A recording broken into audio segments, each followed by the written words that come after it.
Bonsoir à toutes et à tous. Ravi de vous retrouver pour, j'allais dire cette nouvelle saison de webinaire ATP, mais c'est un petit peu le cas parce que c'est le premier de l'année, même si on est au mois d'avril. On a décidé de commencer un petit peu tardivement cette année. En quelques mots, ATP Formation, nous sommes un organisme de formation spécialisé dans les formations informatiques. On a plusieurs agences, on en a 2 sur le Grenoblois, une à Mélan, l'autre à Moiron. Et la troisième, la petite dernière, qui a été ouverte à Sophia Antipolis, à côté de Nice, il y a maintenant un petit peu plus de 4 ans de ça, je crois. Les années passent, alors moi aussi j'oublie, je commence à oublier depuis combien de temps on a ouvert l'agence de Sophia Antipolis. 2018. Voilà, merci. Ah ouais, ça fait 7 ans. Il faut que j'arrête de dire 4 ans du coup. Un gros 4 ans. Un gros 4 ans, un très gros 4 ans. En tout cas, merci à vous de participer à ce webinaire sur l'intelligence artificielle. On a décidé d'orienter ce webinaire sur les risques et opportunités en entreprise. Cyril Vincent, que vous voyez. On est 2 à avoir la caméra, du coup, c'est pas compliqué de nous de deviner qui est qui. En tout cas, Cyril va vous présenter, bien évidemment, avant de partir sur les risques et opportunités, il va quand même, bien évidemment, vous expliquer un petit peu ce que c'est l'intelligence artificielle, les différents types d'intelligence artificielle qu'il existe, parce que c'est pas forcément évident pour tout le monde. Et puis, une fois que le cadre sera posé, bah là, il commencera à nous expliquer un petit peu quels sont les risques et les opportunités en entreprise. Et puis, j'espère qu'il y a plus d'opportunités que de risques, parce que sinon, ça voudrait dire qu'on enterre déjà très vite l'intelligence artificielle. Merci beaucoup, Cyril, d'être avec nous et de prendre le temps de nous parler de tout ça. J'apporte juste un dernier élément. La présentation, elle dure 45 minutes. Les 15 dernières minutes, donc passer les 45 minutes de présentation, les 15 dernières minutes sont pour les questions que vous pourriez avoir et sur lesquelles Cyril répondra, je l'espère, avec grand plaisir. Et je te laisse la parole, Cyril. Merci Romain, bonjour à tous. Bah, écoute Romain, passer derrière toi, tu as une vraie voix de radio, donc c'est pas facile de passer derrière toi. Ouais, mais On là, comme dirait c'est de la vraiment un vidéo, ça. animateur radio. Tu aurais pu Ah, faire merci. carrière. Ah, Voilà, content de donc, t'entendre. eh bien écoutez, moi me présente, je m'appelle Cyril Vincent, je suis formateur ATP Formation et je suis spécialiste expert en intelligence artificielle et en développement de l'intelligence artificielle dans le monde de l'industrie, dans le monde du service, dans les sociétés diverses et variées. Je ne vais pas vous faire tout mon pédigré, mais enfin, ça fait un paquet d'années que je travaille là-dessus, et notamment autour de technologies comme Python, etc., pour mettre en œuvre cette IA. On va pas aller si loin dans la technique, mais je vais donc vous commencer cette petite présentation. Hop, je vais partager.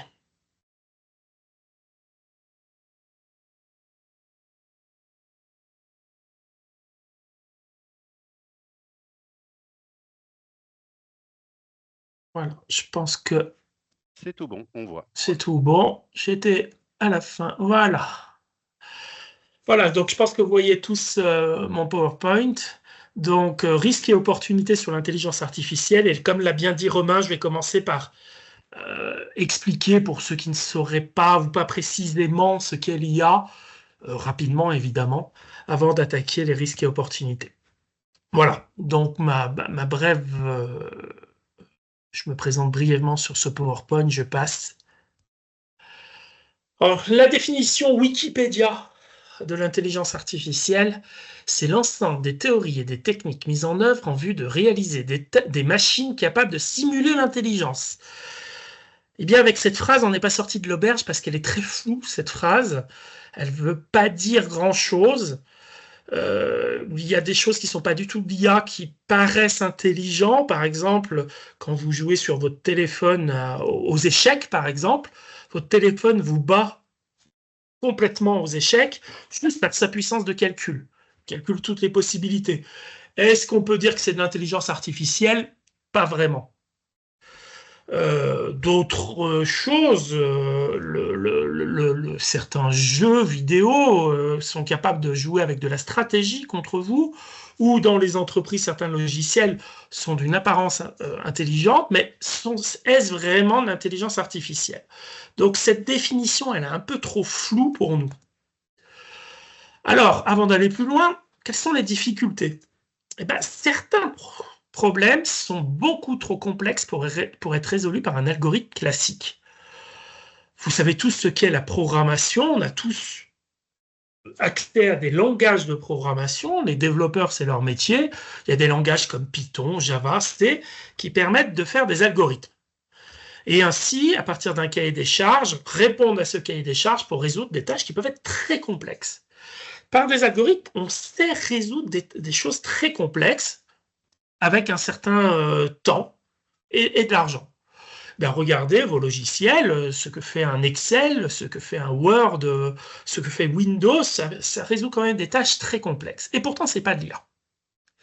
Il y a des problèmes qui sont apparemment simples, mais qui sont beaucoup trop complexes pour être résolus par un algorithme. Un algorithme, c'est quelque chose de déterministe. Ben, c'est-à-dire qu'on sait l'écrire.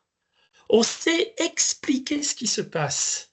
On sait d'ailleurs écrire un cahier des charges. Comment reconnaître un visage, par exemple? Vous avez en haut de ce PowerPoint la chanteuse Katy Perry. C'est pas évident de voir que c'est la même personne. Hein.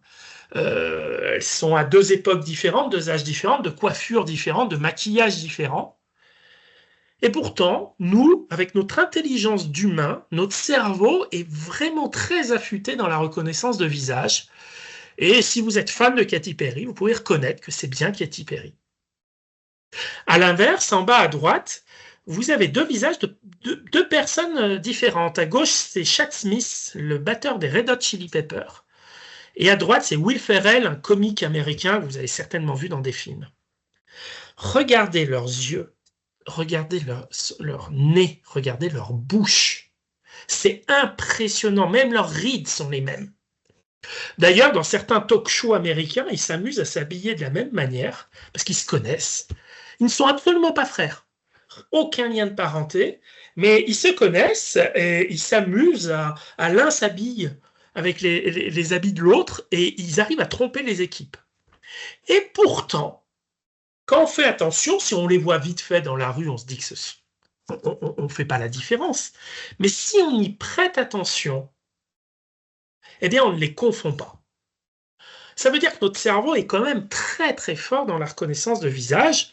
On peut, des fois, dans la rue, reconnaître un visage juste avec quelqu'un qui passe, qu'on a à peine vu une demi-seconde et on reconnaît la personne. Maintenant, allez écrire le cahier des charges pour expliquer comment on discrimine des visages. Allez écrire l'algorithme, quel que soit le langage de programmation, pour dire ça c'est Will Ferrell, ça c'est Chad Smith ou ça c'est Katy Perry. Jamais personne n'y est arrivé. Au début, on a bien essayé. Pour déloquer vos téléphones, on fait des mesures anthropométriques. On mesure l'axe des yeux, le ratio hauteur du nez par rapport à l'écartement des yeux. Enfin, on fait plein de mesures anthropométriques. Et ça marche pas. Ça marche pas bien, et vous avez plein de pirates qui simplement avec une imprimante, en imprimant un visage et en le mettant devant un appareil photo, devant un téléphone, arrivaient à déloquer le téléphone. Alors les capteurs aujourd'hui de vos téléphones intègrent de l'IA pour déloquer, et ils sont de plus en plus fiables. Alors comment on fait ça? C'est pour vous dire qu'un algorithme déterministe, c'est-à-dire quelque chose qu'on sait expliquer par une suite de formules, ne sait pas résoudre ce problème. Donc il a fallu trouver d'autres moyens. Mais vous avez plein d'autres cas, comme conduire une voiture. Un robot, c'est pas conduire une voiture. C'est très compliqué de conduire une voiture. Rappelez-vous, quand vous avez passé le permis, c'était extrêmement fatigant de conduire une voiture. Un algorithme ne sait pas conduire une voiture. Donc on a mis au point une autre façon de programmer, qui n'est pas de l'algorithmique, qui ne sont pas des formules mathématiques. On appelle ça dans notre jargon l'inverse du déterministe. Le déterministe, c'est quelque chose qu'on sait expliquer noir sur blanc. Et on sait écrire un cahier des charges. Donc dans les années 50, des gens comme Turing ont inventé le nom intelligence artificielle, mais on partait un peu dans tous les sens. Dès les années 80, on a inventé un sous-ensemble de l'intelligence artificielle qui s'appelle le machine learning. Rien que le mot m'amuse. Une machine qui apprend. Eh bien, c'est exactement l'IA qu'on fait aujourd'hui. Elle est issue du machine learning. Ce sont des modèles mathématiques qui apprennent. Alors, c'est du software qui apprend, c'est pas une machine. On n'est pas dans Terminator. Mais c'est quand même des softs, du logiciel qui marche sur des puces, tout à fait classique, qui va apprendre. Alors, ça semble un peu mystérieux comme technique, mais c'était inventé depuis longtemps. Ça existe depuis 45 ans. Mais la puissance de nos machines, dans les années 90-2000, ne permettait pas que ça marche efficacement. On avait des petits résultats, mais pas terribles. Rappelez-vous, une simple traduction d'une notice d'aspirateur il y a encore 10 ou 15 ans était absolument catastrophique. Alors que vous voyez bien qu'aujourd'hui, les outils de traduction marchent très très fortement. Avec la puissance de l'informatique moderne, avec la puissance de nos processeurs et notamment d'une certaine famille de processeurs qu'on appelle les GPU, qui sont les processeurs que vous avez sur vos cartes graphiques, ces processeurs extrêmement puissants ont vraiment permis de faire un bond en avant vers 2012, qui est la date de naissance du deep learning, où en fait le deep learning est du machine learning, dit profond. Je vais essayer de vous expliquer pourquoi on l'appelle profond, mais en gros, le calcul est beaucoup plus profond, on fait des couches de calcul beaucoup plus obscures, on fait beaucoup plus de calculs.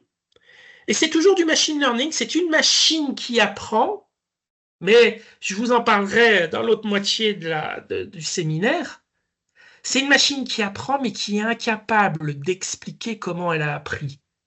Et surtout, elle est incapable d'expliquer son raisonnement précis. C'est-à-dire qu'elle apprend, elle est très très performante, mais nous, humains, on ne sait pas expliquer comment elle marche. D'où le terme deep, un apprentissage profond. On devine que c'est une boîte noire qu'on sait peu exprimer, qui est là, qui marche grâce à des formidables capacités de calcul, qui marche très très bien, mais qu'on ne sait pas bien expliquer. Avant d'aller plus loin, aujourd'hui, les gens sont un peu perdus sur les différents types d'IA. Le grand public a découvert il y a 3 ans, à peu près, oui, 3-4 ans, ChatGPT, qui a été une révolution. Aujourd'hui, il n'y a pas que ChatGPT, il y en a plein d'autres, DeepSeek, Mistral en France. Ces IA les IA qu'ont connu le grand public s'appellent des IA génératives. Ce sont des IA qui on apporte un peu de données et qui vont nous générer beaucoup de données. Par exemple, dans ChatGPT, vous lui posez une petite question. Bonjour, comment ça va? Quelle météo va faire aujourd'hui? Il y a assez peu de mots et elle peut générer une grande quantité d'informations. Elle peut vous faire une dissertation sur la météo qu'il fait aujourd'hui. Les IA génératives les plus impressionnantes aujourd'hui sont certainement celles qui sont liées à l'imagerie ou à la vidéo. Où on peut lui dire, sur certaines IA, génère-moi un joli petit chaton. Donc je lui ai donné relativement peu d'informations et ça me génère une image d'1 million de pixels de très belle qualité qui m'affiche un joli chaton à l'écran. Les IA génératives, on leur donne donc peu de données et elles en génèrent beaucoup.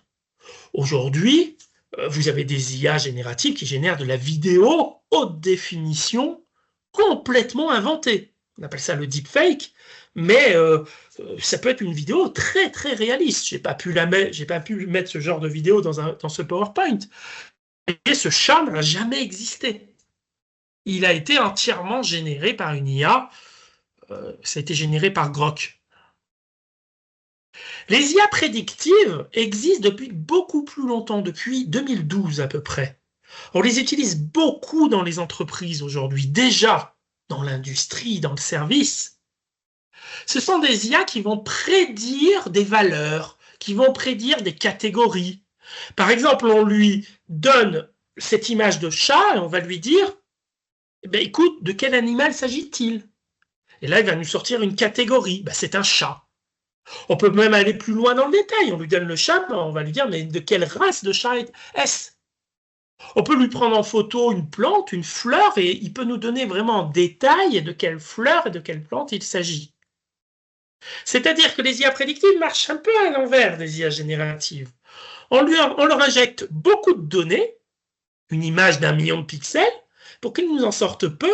Oui, mais c'est ce qui nous donne une forte valeur ajoutée.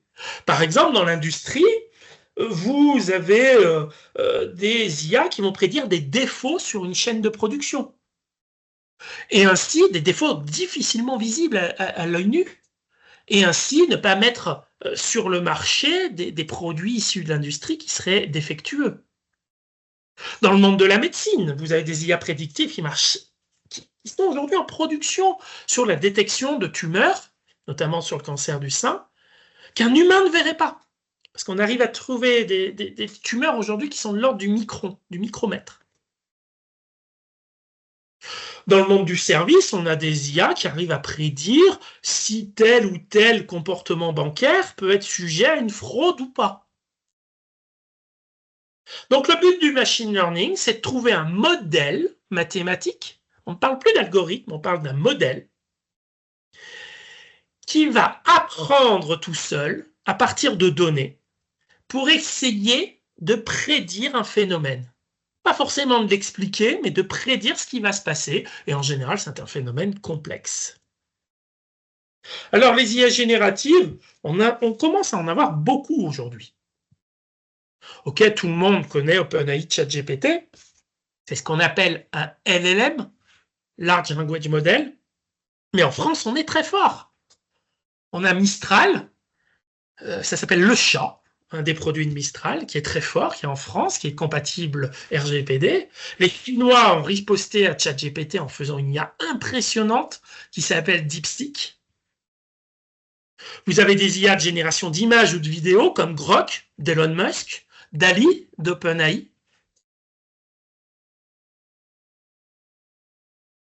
Pour tous ceux qui sont déjà allés sur du ChatGPT, tout le monde a déjà essayé, eh bien vous avez maintenant une nouvelle façon de fonctionner qui est ce qu'on appelle le prompt engineering.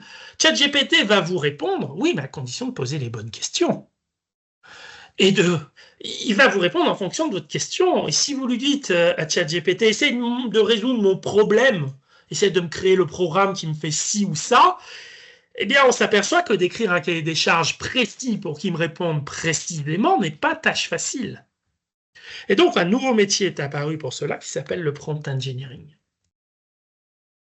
Alors, voici un exemple de Grok. Cette photo n'a jamais existé. Je lui ai demandé, voilà, génère-moi dans le désert une photo de deux grands sportifs français. Ben voilà, il le fait. Cette image n'a jamais existé. Au passage, on peut se poser des questions légales par rapport à ça, le droit à l'image, la financiarisation de tout cela. Si j'utilise cette image dans une publicité, dois-je payer Mbappé? Certainement, parce qu'il va me faire un procès. L'IA. J'aimerais qu'on réfléchisse tous à cette petite chose quand même. L'IA, dans notre monde d'experts dans le monde de l'IA, a vraiment commencé à fortement fonctionner par un outil fait par Yann Lequin, qui est aujourd'hui patron de Facebook AI. Et cet outil est sorti en 2012. Et il a su retrouver des images, c'est-à-dire prédire sur des images, tiens, cette image, c'est une image de chat, de chien, ou de quoi que ce soit. 2012. Les LLM sont en fait parus. Le grand public l'a découvert juste après le Covid avec OpenAI, ChatGPT, mais ça existait un peu avant. Mais c'était pas aussi fort. C'est Microsoft qui en a fait une très très bonne vers 2018-2019. Mais le grand public a vraiment découvert ça avec ChatGPT. Je suis comme Romain, je me souviens plus exactement de quand c'était, mais je pense que c'était il y a 3 ans. Ça a 4 ans, ChatGPT maximum. 4 ans. Moi, mon gamin qui est au collège, il sait déjà plus s'en passer pour faire un devoir. Il demande tout sur ChatGPT. Et ChatGPT lui répond de manière très juste. 4 ans que c'est sorti. On en sera où dans 60 ans? Il s'est passé 60 ans entre le premier vol des frères Wright dans un avion qu'on n'oserait pas rentrer dedans, fait de briquet de broc, et le premier homme dans l'espace, Yuri Gagarin. Et 70 ans entre le premier vol, et même pas 70 ans, 55 ans entre le premier vol et le premier homme qui pose le pied sur la Lune. Et ça nous a semblé dingue. 60 ans pour faire cet exploit. Imaginez que l'IA est née, l'IA grand public, les LLM, est seulement née il y a 4 ans. Vous imaginez simplement dans 5 ans ce qu'on va en faire à la vitesse à laquelle ça va. Alors prenons les propos de quelqu'un de, allez, entre guillemets, modéré. Dans les présentations que je faisais il y a quelque temps, je mettais des phrases d'Elon Musk. Aujourd'hui, j'ose plus vraiment. Je ne pense pas que ce soit quelqu'un de très modéré, mais Bill Gates est souvent assez juste dans ses propos. Et il voit en l'IA un outil capable de libérer les employés des travaux répétitifs. Mais ça, l'informatique l'a déjà fait dans les années 80, 90, 2000. Alors oui, ça a créé du chômage, mais d'un autre côté, les travaux très répétitifs de Charlie Chaplin dans les temps modernes n'existent plus, ou très peu. Mais lui, il pense que ça va aller beaucoup plus loin que ça, et que des métiers vont disparaître. Des métiers vont disparaître, et des métiers à forte valeur ajoutée. J'ai pas osé mettre quelque chose qu'il a dit il y a 2-3 jours, justement, tellement ça paraît incroyable ce qu'il prédit. Il prédit que les médecins et les spécialistes vont décroître fortement parce que les IA vont vite être meilleurs que les médecins. Ça paraît dingue de dire ça. Ok ? Il se trouve que j'ai travaillé sur des applications de détection de cancer et je peux vous dire que les IA sont bien meilleurs que l'homme. Alors après, les IA, elles ne vous guérissent pas. Il faut quand même des gens pour vous guérir. Mais il dit qu'il y a des métiers qui vont s'en sortir. Les IA ont un défaut. Elles consomment énormément d'énergie. Et donc, les pays où l'énergie est bon marché, la plus verte possible, vont mieux s'en sortir que d'autres. Tiens, en France, on a peut-être des atouts là-dessus. Il y a des choses qu'ils pensent que l'IA n'arrivera pas, c'est tout ce qui est biologie et fonctionnement du corps humain et fonctionnement de tout ce qui est vivant. Que comme nous, on ne sait pas l'expliquer, on n'a aucun, par exemple, le fonctionnement détaillé du cerveau, on n'a aucun article qui explique comment ça marche en détail. Donc, comment les IA vont faire pour apprendre, puisque les IA vont apprendre sur Internet, avec des choses écrites par des humains. Elles ne font pas, elles font peut-être un peu mieux par leur puissance de calcul, mais elles ne vont pas inventer des concepts, en tout cas pas pour l'instant. Et évidemment, et ça nous intéresse directement, les gens qui vont programmer ces IA, les entreprises qui vont embaucher ou former des gens qui vont programmer ces systèmes d'IA, c'est là-dessus qu'il y a la valeur ajoutée aujourd'hui. C'est là-dessus qu'il faut absolument partir. Parce que ces gens-là ne seront jamais au chômage.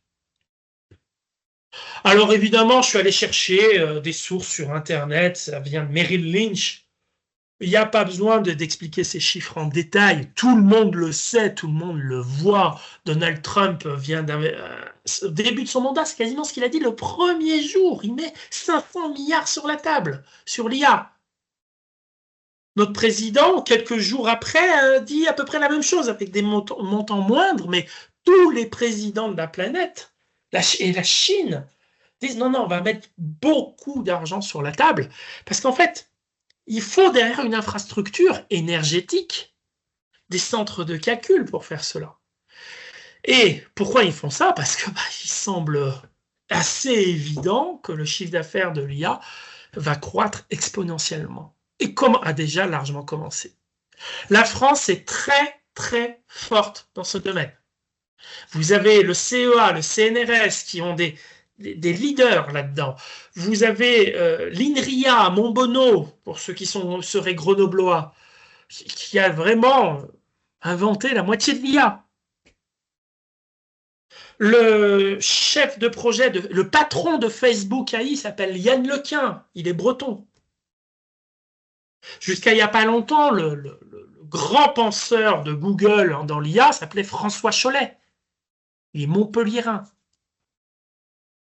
Donc la France s'est bien placée là-dedans. Bon, c'est sûr que les GAFAM embauchent cette tête pensante, mais la France est très très forte là-dedans. Je pense notamment également à Mistral, qui est une société qui prend beaucoup de valeur actuellement. Alors commençons par les risques. Les risques, comme toute nouvelle technologie, bah, ça fait un peu peur.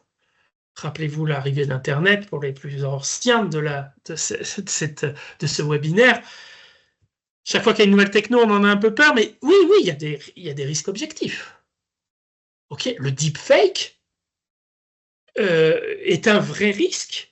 On commence à plus trop voir la différence entre une vidéo truquée générée et une vraie vidéo. Ça va poser beaucoup de problèmes. Notamment quand on a un président des États-Unis aujourd'hui qui dit des choses, on se dit, mais est-ce que c'est lui qui l'a dit ou c'est une IA, un deepfake? Je ne sais pas. Non, bah non, et là, c'est vraiment lui qui dit tout ça.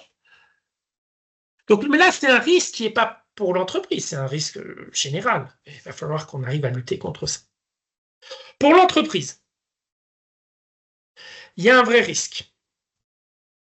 Quand vous dialoguez avec RGPD, avec OpenAI ChatGPT, par exemple, ChatGPT dépend du droit américain, US. Il est soumis, comme toutes les entreprises US à travers le monde, au Patriot Act, qui est une loi qui date d'après les attentats du 11 septembre 2001. Les Américains ont le droit partout dans le monde d'aller voir toute entreprise de droit américain, même une filiale qui serait de droit français ou autre. Elle a le droit d'aller voir, de prendre ses données et de rien dire à personne. Officiellement pour acte de terrorisme. Mais allez savoir ce qu'ils en font. L'Europe a contourné, a battu cela en inventant une règle qui s'appelle les RGPD, Règlement général sur la protection des données, qui dit non, nous on n'accepte pas ça. On n'accepte pas ça, et si vous gérez des données un peu sensibles, et toutes vos données sont sensibles, elles doivent être stockées sur l'espace économique européen. Bah tiens, c'est la raison d'être d'une start-up comme Mistral, qui fait l'équivalent d'un chat GPT en France et qui vous garantit que les données sont stockées en France. Mais aujourd'hui, si vous dialoguez avec ChatGPT, si vous demandez à Copilot de Microsoft de faire le résumé de cette réunion Teams, les PowerPoint que je vous projette, l'audio que je vous projette part aux États-Unis, il vous en fait un résumé qui est certes super bien, mais vos données sont parties ailleurs. Imaginez des entreprises qui font très, très gaffe à la sécurité, comme par exemple le CEA, Commissariat à l'énergie atomique, qui gère quand même tout ce qui est la recherche sur le nucléaire en France, ou Airbus, faire cela. Eh ben, le problème, c'est que ça a été fait. Parce que les gens installent ça sur leur téléphone et s'en rendent plus compte, parce que c'est comme un réseau social, c'est très très facile d'utilisation. Il y a aussi un risque sur l'emploi, c'est clair. C'est aussi une opportunité, parce que ça va augmenter la productivité, et surtout, les emplois vont être modifiés. Certains emplois vont disparaître, oui, mais d'autres vont être créés. Et ceux qui seront créés seront à plus forte valeur ajoutée pour l'entreprise. Donc l'entreprise doit s'adapter à l'IA. C'est tout, il n'y a pas le choix. Rappelez-vous Fujifilm, les plus anciens d'entre vous, comme moi, qui faisaient des photos argentiques. Fujifilm, ils avaient tout le marché des pellicules. Ils ont disparu en quelques années. Ils n'ont pas vu venir les photos numériques. Nokia, le fameux 3310. Quand Apple a sorti son iPhone, ils n'ont pas su s'adapter. Nokia, ils sont morts, mais en quelques années. La Redoute, qui est devenue Mondial Relais aujourd'hui pour envoyer vos colis. Pourtant, ils n'étaient pas très loin du commerce en ligne, ils faisaient un commerce en catalogue, ils auraient pu s'adapter, mais ils n'ont pas su. Donc l'entreprise moderne doit s'adapter à cela. Parce que l'IA, c'est aussi fort que l'arrivée d'Internet dans les foyers de monsieur et madame tout le monde à la fin des années 90. C'est aussi fort que l'apparition du smartphone en 2006. Aujourd'hui, on ne pourrait plus faire de commerce sans Internet, sans le téléphone. C'est même plus pensable. Les entreprises ont mis quelques années à s'adapter. On a laissé quelques années, mais pas beaucoup plus. Alors, les opportunités, augmenter sa productivité. Vous allez pouvoir automatiser des tâches par rapport à vos données. Les IA vont pouvoir apprendre sur vos données. Quand vous utilisez un chat GPT ou un Grok, vous ne vous apercevez pas de ça. Mais vous pouvez dire à ces IA prédictives ou génératives d'apprendre sur vos données, de comprendre de vos données, de créer un modèle d'IA sur vos données pour qu'il puisse vous prédire des choses. Par exemple, vous lui donnez un processus industriel avec vos datas et il va vous dire oui, ce que vous avez pondu à la fin de ce processus, oui, il est qualité ou non, il n'est pas de qualité. Ou dans un service, dans une banque, vous allez pouvoir dire ces documents sont légaux ou pas. Et vous avez des outils liés aux machines et deep learning pour faire cela. Et l'entreprise ne va pas que remplacer des travaux par d'autres. C'est-à-dire qu'au début, vous allez faire le plus facile, c'est-à-dire faire automatiser des tâches que l'humain faisait. Mais ensuite, vous allez pouvoir faire de nouvelles tâches qui étaient impossibles à faire avant. On pensait que ça soit impossible de conduire une voiture automatiquement. On pensait que c'était impossible qu'une fusée soit construite en moins de 15 ans et aille emmener des astronautes dans une centrale internationale, dans l'ISS, entièrement pilotée dans l'IA, et on pensait encore moins que ça soit possible qu'elle atterrisse et qu'on puisse la récupérer. Ben, c'est l'IA qui fait tout ça. Donc en plus, on va ouvrir le champ des possibles et des choses qui étaient impossibles, on va les rendre possibles. Donc de nouveaux domaines de compétences vont intervenir. Après, c'est à vous d'avoir les idées. Mais les gens entrepreneurs ont des idées. Mais jusqu'à maintenant, ils pouvaient être bloqués pour des questions de budget ou autre. L'IA va vous aider à le faire. Alors, comment intégrer l'IA dans vos entreprises? Jusqu'à maintenant, l'IA, il faut des compétences. Ce sont des data scientists, ce sont des développeurs spécialisés dans l'IA, ce sont des consultants spécialisés dans l'IA qui font ça. Donc, il faut embaucher, former, adapter vos employés à cela. Mais ce n'est pas suffisant. Il faut des données, des data et de la data. Un data scientist vous dira toujours « je veux de la data, je veux encore plus de data, et toujours plus de data et de la data de qualité, évidemment. » Si je veux trouver dans des flux bancaires des tentatives de fraude, eh bien, il faut que j'ai des années de flux bancaires où j'ai vu des fraudes pour arriver à les trouver automatiquement. Pourquoi l'IA est si forte dans la médecine aujourd'hui? C'est que dans la médecine, on garde tout depuis toujours. Les mammographies pour le cancer du sein sont en fait stockées à vie dans les hôpitaux. C'est anonymisé, c'est expertisé par un humain, un médecin qui lui dit là il y a un cancer, là il n'y a pas de cancer. En général même il l'entoure la tumeur et dit elle est là. Et aujourd'hui on a des mammographes qui vont trouver des tumeurs toutes seules parce qu'on avait des millions d'images collectées et de grande qualité. Donc il faut se viser des nouveaux objectifs de productivité. Il faut avoir une expertise IA parce que c'est un nouveau métier. Vous pouvez vous adapter à ça, vous pouvez vous former à cela, mais ça reste quand même un nouveau métier. Comme l'arrivée d'Internet. Les développeurs, avant Internet, ne savaient pas programmer Internet. Et puis, quelques années plus tard, comme l'arrivée du smartphone, on ne savait pas programmer le smartphone, c'était d'autres technologies. Et pour cela, il faut des outils et des frameworks. Alors, je vous ai fait une petite capture d'écran sur les outils et frameworks à la mode. Le grand public ne connaît pas des noms comme TensorFlow, Scikit-learn, Keras, PyTorch. Mais par exemple, ChatGPT est programmé en PyTorch, qui est un outil de Facebook. L'IA qui a gagné le prix Nobel en chimie, c'est Google qui a gagné le prix Nobel de chimie cette année sur une IA qui prédit comment une protéine va se replier et programmée en TensorFlow. Oui, je l'ai bien dit. Et je terminerai là-dessus. Cette année, 2 prix Nobel ont été gagnés par l'IA. Le prix Nobel de physique, qui a été en fait donné à un mathématicien, qui a écrit une des théories de l'IA qui fonctionne aujourd'hui, et à Google, enfin un développeur de Google, qui a fait un logiciel qui s'appelle AlphaFold, qui a gagné le prix Nobel, dont le code source est libre. Quand vous pouvez taper AlphaFold sur Google, vous allez le retrouver, il est sur GitHub, gratuitement. Et le logiciel fait moins de 1000 lignes. C'est-à-dire que l'outil pour apprendre, pour dire à l'IA, voici comment tu vas apprendre, moins de 1000 lignes de programmation. On gagne un prix Nobel avec moins de 1000 lignes de programmation. Un bon développeur développe 200 lignes de code juste par jour. Alors, je ne vais pas dire qu'on a gagné un prix Nobel en 5 jours, mais en gros, ils ont fait ça en moins d'1 an.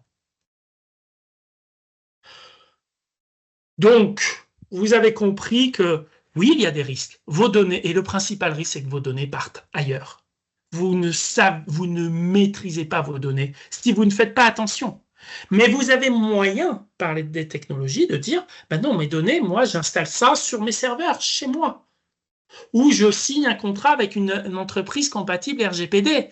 Et je ne vais pas chez DeepSeek, parce que chez DeepSeek, mes données, elles vont en Chine. Alors, je ne critique pas la Chine, mais enfin, qu'est-ce qu'ils en font de ces données derrière?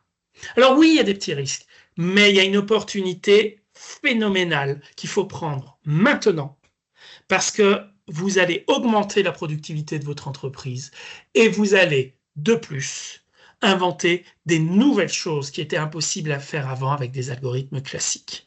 Les entreprises qui ne s'adapteront pas rapidement à cela auront du mal à suivre. Merci de m'avoir suivi. Je vais maintenant ouvrir les questions-réponses. Romain, je te laisse un peu faire le maître de cérémonie. Si vous avez des questions, n'hésitez pas à les indiquer dans le fil de la conversation. Première question déjà, Cyril. Aujourd'hui, on a des IA prédictives, des IA génératives. Là, une question, alors j'espère que tu ne vas pas te moquer, mais pourquoi on n'est pas en mesure de faire une IA qui compile tout ça, et générative et prédictive? Alors, en fait, techniquement, pour nous, c'est les mêmes IA. Le moteur derrière est le même. Ce sont des réseaux de neurones. Leur but n'est pas le même. Voilà. Leur but n'est pas le même.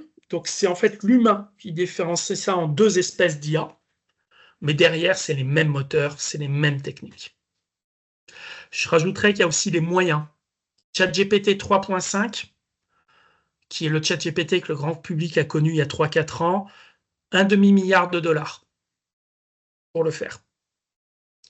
Quelle entreprise française peut avoir $1,5 milliard sur quelque chose qui ne marchait pas encore?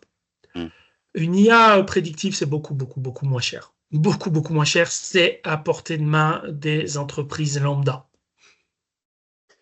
On peut parler un petit peu de l'IA et de la R&D. Est-ce que demain, un service de R&D d'une entreprise pourra vraiment s'appuyer sur l'IA pour avancer sur la R&D? Je te dirais, ils le font déjà. Mais moi, j'ai une vision déformée parce que je travaille dans ce monde-là. Je peux vous donner énormément d'exemples par rapport à ça, mais un de mes clients, ST Microélectronique, pour ne pas le nommer, que les Grenoblois connaissent bien, on fait de la R&D pendant, il y a déjà pas mal de temps, hein, pour détecter des défauts pour pas être trop technique, sur des puces. C'est une entreprise qui fabrique des semi-conducteurs, donc des petites puces. C'est très petit, hein. C'est entre 10 et 30 nanomètres, hein. C'est très très petit. On va détecter un défaut dessus. Ils l'ont fait en R&D, et même aujourd'hui, c'est même plus en R&D, hein, c'est en production. Et ils sont en R&D en permanence. On va citer d'autres entreprises pour lesquelles je travaille, mais c'est déjà le cas. Tu parlais tu disais que l'IA, par exemple, dans le monde médical, était beaucoup plus fine en tout cas pouvait avoir des analyses plus fines peut-être que le regard d'un médecin. Moi, j'ai le souvenir d'avoir vu une étude il y a quelques mois. Alors, en quelques mois, on sait que l'IA bouge très vite, qui disait que finalement aujourd'hui, c'était encore le regard des deux. Alors, pardon de dire que l'IA a un regard, mais c'était bien quand on cumulait le regard de l'IA et celle du spécialiste Alors, qu'on ça arrivait à être dépend le les plus domaines. pertinent. Ouais. Ça dépend les domaines. Alors, pourquoi en médecine l'IA est si forte? Parce qu'on a beaucoup de data et des data de qualité. Voilà. Et depuis longtemps. Aux États-Unis, on a des bases de données du cancer du sein depuis le milieu des années 70. Donc, on a énormément de data. Tout dépend ce qui est au niveau industriel ou pas. Je vais un peu choquer les gens, mais les mammographies sur les femmes de plus de 50 ans, c'est quasiment une industrie.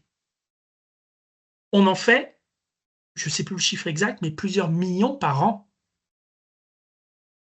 Et l'IA est meilleure que l'humain et n'est même pas revue par un humain. C'est un médecin qui signe, mais elle n'est même pas revue par un humain. Parce qu'on a tellement automatisé le process et on en fait tellement que l'IA est meilleure et l'humain a presque renoncé à aller confirmer les choses. Et il y aurait trop de faux négatifs s'il irait confirmer, c'est-à-dire même une biopsie serait négative, parce qu'on va chercher des tumeurs qui font 1 micromètre, la biopsie chercherait à côté. Par contre, quand c'est sur des maladies plus rares, ou même des choses comme le Covid, qui part dans tous les sens, qui n'y a pas vraiment le Covid, on n'y arrivera pas par IA. On a vraiment des symptômes qui partent de partout. L'humain est imbattable. Et il y a des secteurs qui sont un peu au milieu, où en fait l'IA est plutôt une aide à la décision, va dire au médecin « j'ai suspecté quelque chose de bizarre » et le médecin va aller voir. On a des. Alors, c'est Olivier pardon, qui réagissait à un moment de ta présentation qui disait qu'il y avait aussi beaucoup de risques au niveau de la cybersécurité. Je vais aller sur la question d'Olivier qui dit si on utilise GPT, quelles sont les bonnes pratiques pour ne pas prendre de risques avec nos données, si c'est Alors, possible? je vais être très très clair. Aucune bonne pratique. Ma réponse est claire et nette. Pardon. ChatGPT est aux États-Unis. Vous êtes soumis au Patriot Act. Le simple fait de lui dire bonjour, il va vous piquer la phrase bonjour. Donc la bonne pratique, c'est de lui parler que de la pluie et du beau temps, que des choses en dehors de l'entreprise. Mais si vous bossez sur du domaine public, comme de la recherche qui est publique, d'accord. Si vous bossez sur des données privées, ne bossez absolument pas avec ChatGPT. Il y a des options payantes où on peut, via certaines entreprises comme Microsoft ou autres, payer pour avoir son propre ChatGPT. C'est assez cher. Il y a plein d'options pour faire cela, notamment avoir un ChatGPT au sein de l'entreprise ou un Mistral. Mais le ChatGPT grand public, ne l'utilisez pas si vos données sont sensibles. C'est tout. Et justement, puisque tu parlais, tu disais qu'on pouvait acheter son propre chat GPT. Enfin, c'est vrai cette histoire que des personnes vont faire, dans certains métiers, grandir leur intelligence artificielle et ensuite vont la revendre à des entreprises Alors pour oui pas et qu'elles non, on ne aient. peut pas vraiment acheter ChatGPT. Pour faire simple, dans les IA et LLM, dans les Large Language Models, il y a Llama de Facebook, il y a Mistral et DeepSeek, les Chinois, ils sont libres. On peut les copier, on peut les installer chez soi, sans rien payer. On peut ensuite payer ces entreprises pour qu'ils nous aident à les mettre en place, parce que c'est compliqué. Donc il n'y a aucun risque. ChatGPT, on ne peut pas vraiment le prendre chez soi. Parce que c'est un modèle qui a un copyright, on ne peut pas aller voir ce qu'il y a dedans, ils ne nous le donnent pas. Donc ils nous font du SaaS, Software as Service, comme un Microsoft Azure par exemple. Sauf qu'ils sont soumis au Patriot Act. Donc on ne sait pas, même si c'est installé en France et tout, c'est soumis au Patriot Act. Après, on peut juger que c'est grave ou pas, mais vaut mieux le savoir. Ensuite, les IA qu'on a fait à domicile, on en fait ce qu'on en veut. L'histoire de Mistral, Mistral a pris l'IA de Facebook, Llama, qui est libre, et ils l'ont fait réapprendre eux-mêmes en France. Donc oui, vous pouvez faire ça dans votre entreprise, il y a un certain coût. forcément. Diego, et pardon, c'était. Alors pardon, j'ai dit Olivier, c'était Réjeanne. J'espère que je prononce bien. Pardon. On nous demande si tu connais l'histoire de l'usine à trombone liée à l'intelligence artificielle et si oui, que pensez-vous du risque qu'elle représente? Alors moi, je la connais pas. Est-ce que Cyril, Je tu la connais connaissais pas non peut-être? plus. Bon, c'est moche. Je chercherai vite fait sur Internet. Si une entreprise aujourd'hui, si on parle un peu plus stratégique avant de rentrer forcément peut-être dans l'opérationnel, etc., une entreprise qui aujourd'hui se dit mais déployer l'intelligence artificielle aujourd'hui dans mon entreprise, ça fait sens. Finalement, c'est quoi les questions à se poser dans le choix de son intelligence Alors, avant de te répondre à ces questions qui sont évidemment un peu complexes, la gestion d'un projet IA n'est pas pareil que la gestion d'un projet informatique classique. Ça se Ça, gère pas de c'est la important même de le dire du coup. manière Ouais. parce que c'est un nouveau métier. Par exemple, dans la gestion d'un projet informatique classique, on fait un cahier des charges. Quand on en a un. Enfin, la bonne pratique, c'est d'en faire un. Puis on chiffre, on fait un cahier des charges détaillé, puis on programme et puis on fait une recette. Voilà. Et le logiciel peut marcher à 100% à la fin si on a mis l'argent qu'il faut. Par exemple, dans un A300, dans un Airbus, le logiciel, il marche normalement à 100%. Il a été testé, testé, testé. En IA, ça ne marche pas du tout de la même manière. Il nous faut de la data au départ. Et le cahier des charges, oui, le cahier des charges fonctionnel, on peut l'avoir, mais jamais le cahier des charges détaillé. Et pour un industriel, par exemple, je vais te donner une anecdote, la différence entre Airbus et SpaceX. Airbus veut prouver tout ce qu'il y a dans sa fusée. Donc elle ne peut pas mettre dans sa fusée quelque chose qu'elle ne comprend pas. Tout doit être prouvé mathématiquement. La fusée, elle décolle, ils ont comme modèle que la première fusée, elle décolle, elle marche. SpaceX, il y a partout. Ils l'ont fait en 2 fois moins de temps. Oui, mais la première fusée, les 10 premières, elles explosent. Et ils apprennent par rapport à ça.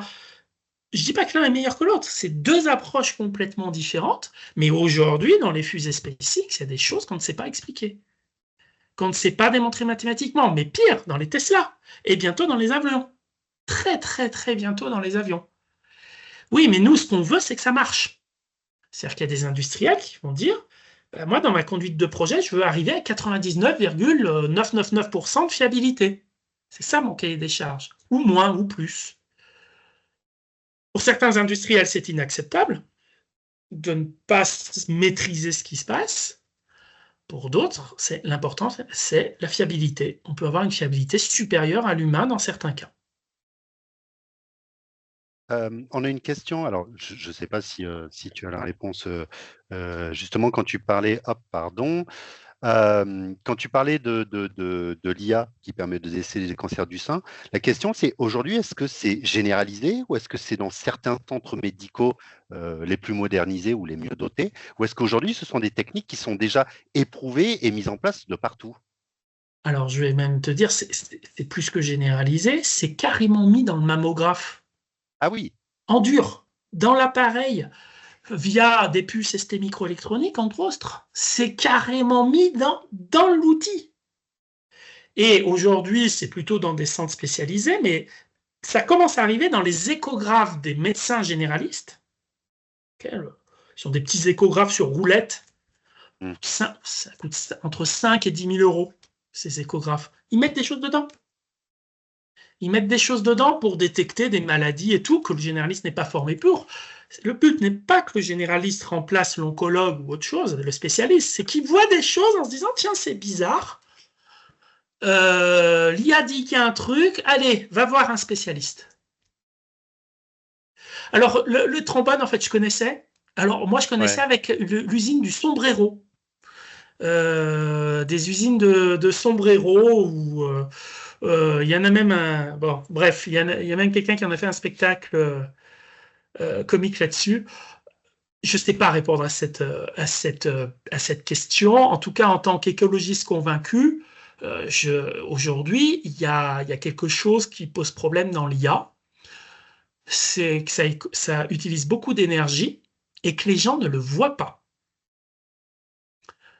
Ma fille me critique parce que j'ai une voiture diesel et qu'elle n'a pas de voiture. Oui, mais elle génère des chats sur TikTok artificiellement. Et franchement, générer des chats dans les IA, ça consomme énormément de kilowattheures. Et on ne le sait pas. Donc, dans un premier temps, il faudrait qu'on arrive à que ces GAFAM chiffrent ce qu'ils consomment et qu'on en soit conscient. Donc, il n'y a pas ça, on ne sait pas. Parce que dans une voiture, on voit l'essence qu'on consomme. Là, on ne sait pas. Sur une partie des risques, est-ce que l'IA sera à même demain de savoir ce qu'est par de l'IA? Je m'explique. Aujourd'hui, justement, je voyais un post LinkedIn d'un gros cabinet d'experts comptables, etc., qui expliquait que les facturettes, par exemple, d'un restaurant, alors la facture d'un restaurant, etc., aujourd'hui, ChatGPT générait des factures de restaurants, etc. Et donc, potentiellement, on pouvait faire du blanchiment, etc. On a aussi cette histoire je ne sais pas si tu en avais eu vent, de ce fameux directeur administratif et financier d'une très très grosse entreprise qui, en visio, a dû déclencher un virement de 30 millions, etc., de dollars. Et en fait, en face de lui, il n'avait que de l'intelligence artificielle, c'était une fausse visio. Donc, est-ce qu'aujourd'hui, la visio est capable de construire des choses? Est-ce qu'on aura une intelligence artificielle qui sera capable de nous déconstruire ces choses-là?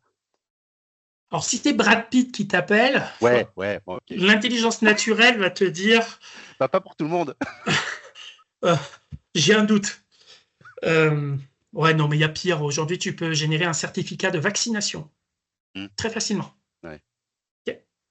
Et, en plus, je te dis pas que je vous dis pas que ce sont des fois même des professionnels qui font ça. Fin de la parenthèse. Oui, il y a des IA qui sont entraînées à détecter, à savoir comment une IA marche. C'est-à-dire aujourd'hui, on met en place des IA qui essaient de comprendre comment une IA fonctionne. Et c'est pas facile. Et certaines IA sont là, notamment pour détecter si une image a été générée par l'IA. C'est exactement la même analogie avec la lutte contre le dopage dans le sport de haut niveau. Il y a quelqu'un qui va inventer une nouvelle molécule et le dopage, la lutte contre le dopage va mettre 6 mois, 1 an, 2 ans. Ils vont trouver, mais il va y avoir un petit laps de temps. C'est exactement ce qui se passe et c'est ce qui va se passer. Il est plus difficile de faire l'IA qui détecte le fake que l'IA qui la génère. Forcément.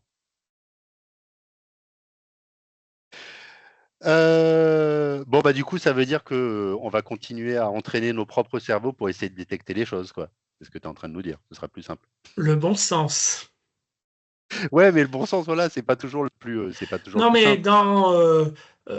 je sais qu'à ATP, vous avez la suite Azure, Office Azure, sans faire de pub à Microsoft. Une grosse. Vous remarquez pas que vous recevez moins de spam qu'avant? Si, Parce qu'ils ont mis en place potentiellement. des IA qui détectent des spams. On en reçoit beaucoup moins qu'il y a 10 ans. Alors maintenant, il faut qu'ils fassent ça pour le téléphone. La fibre et les panneaux solaires, on en a tous marre. Mais surtout qu'on a déjà installé la fibre.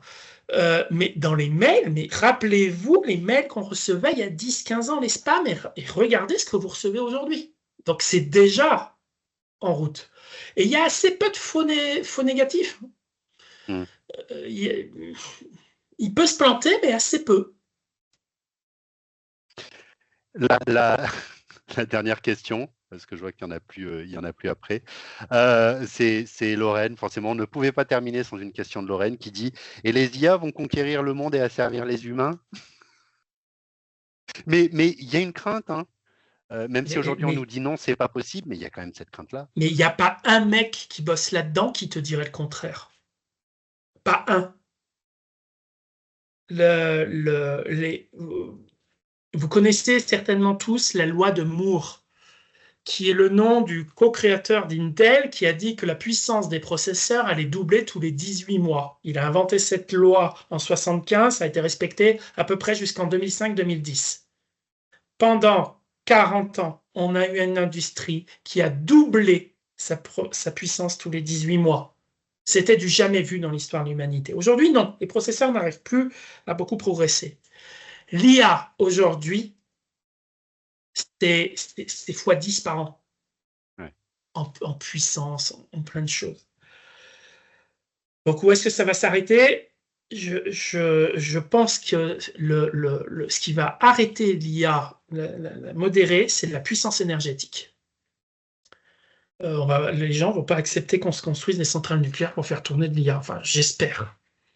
La puissance énergétique va nous bloquer à un moment, et c'est pas forcément une mauvaise chose. J'ai une dernière question, excuse-moi, je l'avais oublié celle-là, enfin je l'avais pas, qui aurait dû venir un petit peu plus tôt dans l'ordre, du coup je suis désolé.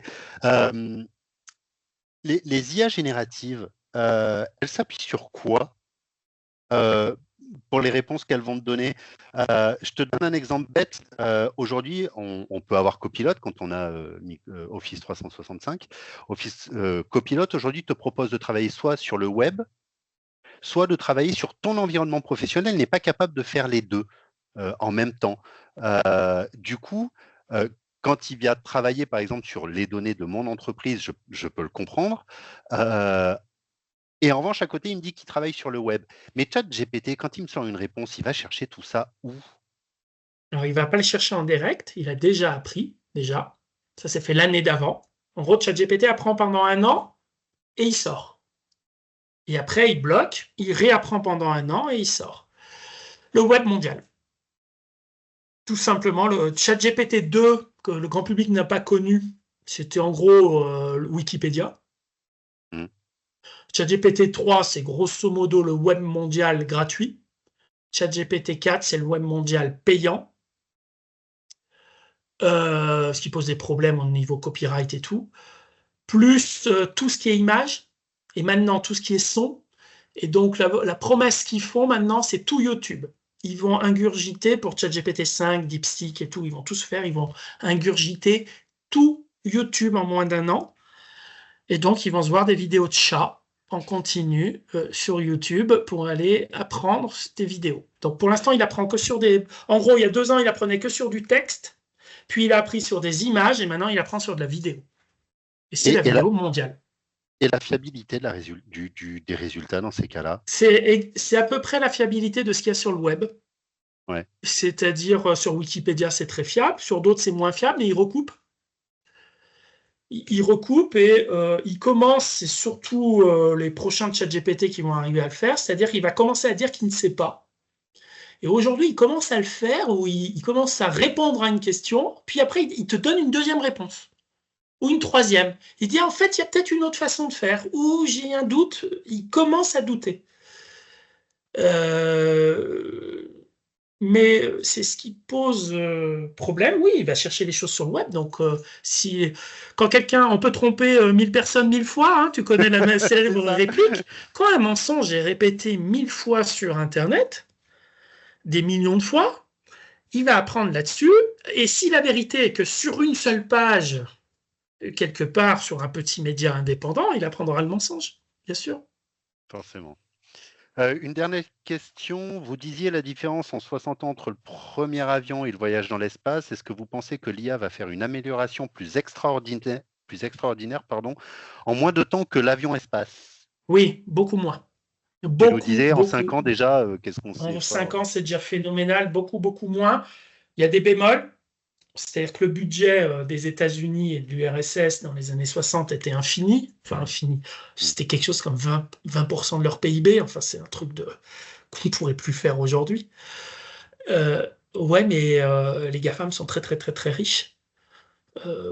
Moi, je pense que l'ensemble des GAFAM, je sais pas, hein, c'est pas déconnant de dire que c'est 10 ou 20% du PIB d'un pays très avancé. Hein. Donc, oui, ouais, beaucoup, beaucoup plus vite. Beaucoup plus vite, à condition qu'on continue à y consacrer énormément de ressources naturelles, j'entends. Alors, oui. Pas que naturelles, d'ailleurs. Alors, il y a quand même beaucoup de gens bossent là-dessus. Hein. La grosse surprise de DeepSeek chez les Chinois, c'est qu'ils ont fait une IA, on va dire, meilleure que ChatGPT, ok, pour, en gros, au minimum 10 fois moins cher. Oui, c'est celle qui vaut 50 millions, c'est celle à 50 millions, je sais pas quoi, c'est ça? Voilà, le ChatGPT 3.5, c'était 500 millions et ils ont mis 50 millions. Ouais. Mais ils ont fait beaucoup, beaucoup mieux. Mais ils ont réutilisé ce que les autres avaient appris aussi. Hein. Ils l'ont fait 3 ans plus tard. Et ils ont ils ont une efficacité énergétique qui est assez troublante. Euh, Tant mieux. S'ils ont pas... Et en plus, c'est tout libre, donc a priori, ils n'ont pas triché, parce Ouais. qu'ils ont vraiment tout publié ce qu'ils ont fait. Euh, Tant mieux si on va vers une efficacité énergétique sur ces trucs-là. Puis de toute façon, ça a toujours été le cas. Au début, on avait des véhicules qui consommaient énormément, et puis avec le temps, ils consomment de moins en moins. Donc, Ah on oui, peut ils se dire bossent que l'IA, tous là-dessus.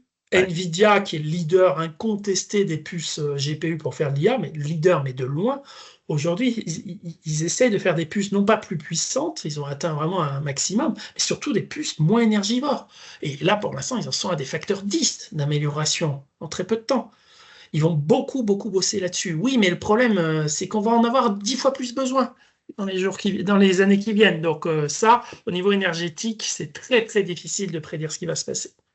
bon, bah, peut-être qu'on pourra faire bosser l'IA pour qu'elle trouve des solutions pour consommer moins, finalement. Voilà. Et je n'étais pas une IA, j'ai vu passer le truc, c'était une vraie vidéo. Oui, c'est ce Il qu'on. Oui. passait, c'est le vrai Romain. Je pense que l'IA aurait du mal à l'imiter. Voilà, c'est exactement ça. Et à la question, oui, la visioconférence sera en replay sur le site internet d'ATP. De toute manière, on communiquera dès qu'elle sera disponible sur nos réseaux sociaux, LinkedIn en priorité. Et donc oui, le replay sera bien évidemment de nouveau disponible très rapidement. Ouais. Et pour terminer, le low-code, j'y crois pas du tout, ça marche pas du tout, le low-code. Peut-être que ça marchera un jour, mais pas aujourd'hui. Ça marche Bon, pour faire des choses simples. et peut-être qu'on aura l'occasion d'en reparler du coup. On pourra faire un webinaire là-dessus. Peut-être pas que là-dessus. En tout cas, merci infiniment Cyril, merci à vous d'avoir participé à ce webinaire. Et puis bien évidemment, donc je vous le disais, il sera en replay très rapidement. Et puis nous, on se donne rendez-vous dans quelques mois ou quelques semaines pour un nouveau webinaire. Merci à vous toutes et à vous tous pour votre participation et merci à nouveau Cyril. À très bientôt. Merci, au revoir.